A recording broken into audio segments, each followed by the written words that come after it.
네, 잠잠했던 장마 전선이 다시 북상하고 있습니다. 오늘 전국에 장맛비 소식이 들어있는 가운데 특히 중부지방은 120mm가 넘는 많은 비가 예보됐습니다. 네, 자세한 장마와 태풍 전망까지 김재훈 기상전문기자 함께 알아보겠습니다.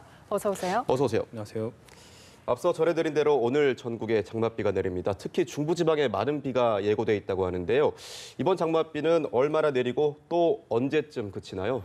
네, 장마 전선이 다시 북상하기 시작했습니다. 어제만 하더라도 중국 남부 지방에 장마 전선이 걸쳐 있었는데 네. 오늘은 우리나라 남부 지방 그리고 충청 지방까지 올라와 있습니다. 현재 서해상에서는 장마 전선에 동반된 비구름이 점차 내륙으로 유입되고 있는데요. 네. 해안을 시작으로 내륙에서도 지금 비를 뿌리기 시작을 했습니다. 오전 중에는 이 비구름들이 중부 대부분 지방으로 확대가 될 것으로 예상이 되고 있습니다. 예상되는 비의 양은 내일까지 서울과 경기, 강원에는 30에서 80mm, 그리고 많은 곳 경기 북부와 강원 영서 북부에는 최고 120mm 이상의 집중호우가 예상이 되고 있습니다. 이들 지역으로는 호우 예비특보가 발효가 된 상태입니다. 그 밖에 충청 북부와 일부 해안은 최고 50mm, 남부 지방은 5에서 30mm의 비가 내릴 것으로 예상이 되고 있습니다. 남부 지방은 비가 오늘 오후면 대부분 그치기 시작을 하겠고 중부 지방 같은 경우는 내일까지 비가 이어지는 곳이 많겠습니다. 모레부터는 장마 전선이 북한으로 북상을 하면서 장맛비 소식은 없을 것으로 전망이 되고 있는데요. 다만 대기가 불안정해지면서 내륙 곳곳으로 소나기 소식이 들어 있습니다. 최근 내리는 소나기는 이 장맛비 못지않게 상당히 강하게 내리는 경향을 보이고 있는데 따라서 비에 대한 대비는 좀 계속해야 할 필요가 있겠습니다. 예, 이번에도 많은 비가 예고돼 있어서 대비를 굉장히 잘 해야 할 것 같은데요. 그렇다면 비가 가장 집중되는 시간대는 언제인가요? 네, 이번 장맛비 역시 밤에서 새벽 사이가 가장 비가 집중적으로 쏟아질 것으로 예상이 되고 있습니다. 네. 이 앞서 전해드렸듯이 비가 가장 강하고 많이 내리는 지역인 이 경기 북부와 강원 영서 북부 지역으로는 오늘 밤에서 내일 새벽 사이에 시간당 30mm 이상의 이 폭우가 쏟아질 것으로 전망이 되고 있습니다. 특히 이 돌풍과 벼락까지 동반할 것으로 예상이 되고 있기 때문에 시설물 관리와 또 안전사고에도 좀 주의가 필요하겠습니다. 이처럼 새벽 시간에 주로 강한 비가 집중되는 것은 낮에는 달궈진 지면에서 열기가 올라오면서 이 마찰이 생기는 반면에 이 밤이 되면은 이 마찰이 적어지면서 대기 하층부로 수증기가 원활하게 공급이 됩니다. 또 대기 상층부 같은 경우는 이 빠르게 식어가면서 이 상하층 간의 기온 차이가 크게 벌어져서 밤에 비구름이 더 잘 발달할 수 있는 환경이 놓이게 됩니다. 따라서 이 최근 장맛비 특성도 주로 취약 시간대인 새벽 시간에 좀 집중되는 모습을 보이고 있는데 네. 올해도 비슷한 경향이 이어지고 있습니다. 이 짧은 시간에 많은 비가 집중되는 만큼 이 집 주변 배수구나 시설물 같은 경우는 좀 점검이 필요하고 특히 집안이 상당히 약해져 있습니다. 이 축대 붕괴나 또 산사태 위험은 없는지 좀 꼼꼼하게 살펴볼 필요가 있겠습니다. 네, 장마 피해 대비 잘 하셔야겠다는 말씀 계속 드리게 되는데요. 그런데 요 며칠은 날씨가 상당히 좋았잖아요. 기온은 약간 높은 듯 했지만 습도가 낮아서 가을 같은 날씨라고 느껴졌었는데 이 장맛비가 그치고 나면 저번 주말 같은 날씨가 다시 오나요, 이렇게? 네, 지난 주말 날씨 참 좋았습니다. 여름 같지 않게 제법 좀 선선한 바람이 불었었고 특히 동풍이 불면서 공기가 상당히 깨끗했고 무엇보다 습도가 낮아서 좀 마치 가을 같은 쾌적한 날씨를 보였습니다. 한반도 북동쪽 그러니까 이 오호츠크 기단이 이 태풍이 지난 뒤에 세력이 강해지면서 이 한반도 남쪽에 있는 장마 전선과 북태평양 고기압이 우리나라 쪽으로 북상하지 못하게 누르고 있으면서 우리나라는 연일 좀 날씨가 좋았습니다.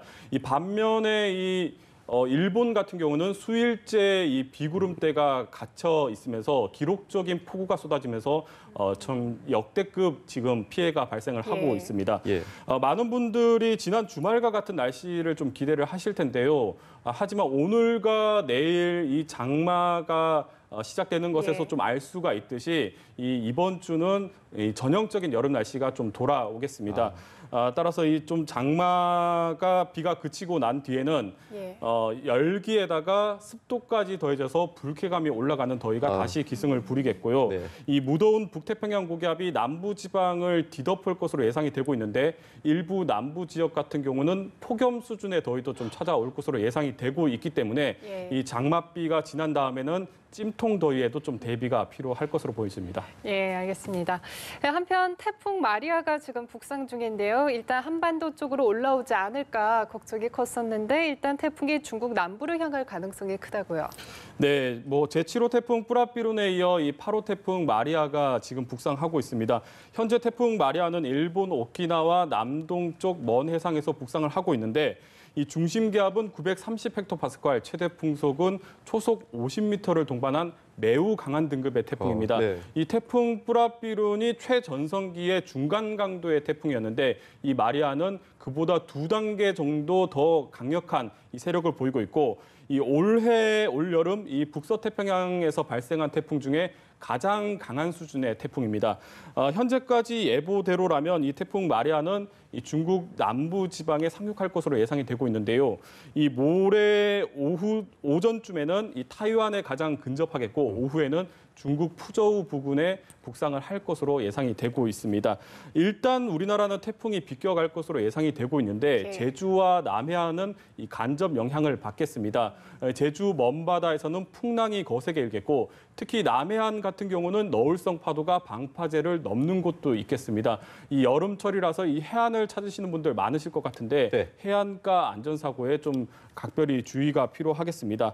또 이 태풍의 진로에 따라서는 장마 전선의 위치가 바뀔 수가 있고 이 태풍이 소멸하더라도 이 태풍이 남긴 이 폭우구름이 우리나라로 유입될 가능성도 배제를 할 수가 없기 때문에 앞으로 좀 날씨 상황을 좀 지켜볼 필요가 있겠습니다.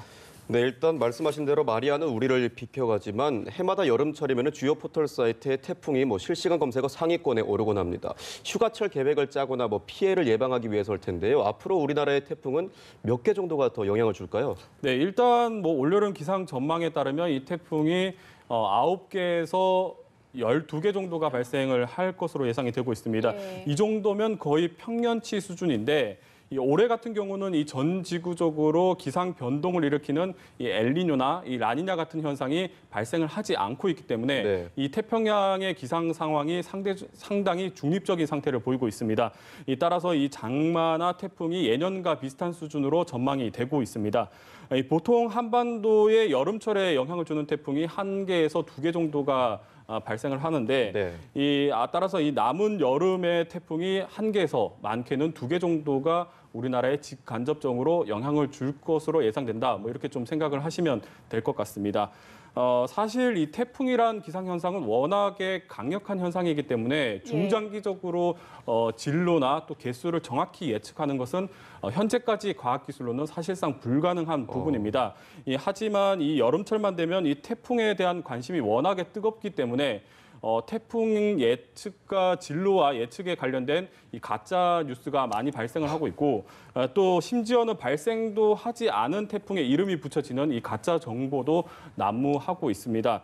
따라서 좀 정리를 하자면 미국과 일본 같은 태풍 예측에 가장 예측을 잘하는 기관에서도 공식적인 예보로 태풍 예보는 5일이 최대입니다. 그러니까 그 이상 나오는 태풍 정보들은 좀 신뢰도가 떨어진다 이렇게 생각을 하시면 되겠고 또 공식 기관에서 나오는 예측도 지난 뿌라삐룬에서 볼 수가 있듯이 상당한 진로 오차를 가지고 있습니다. 따라서 이 태풍이 한반도 쪽으로 북상을 한다 또 발생을 했다 하면 좀 태풍 정보를 수시로 잘 살펴보는 게 가장 좋다고 생각이 됩니다. 예, 알겠습니다. 오늘 말씀 여기까지 듣겠습니다. 지금까지 김재훈 기상전문기자와 함께 날씨 알아봤습니다. 고맙습니다. 고맙습니다.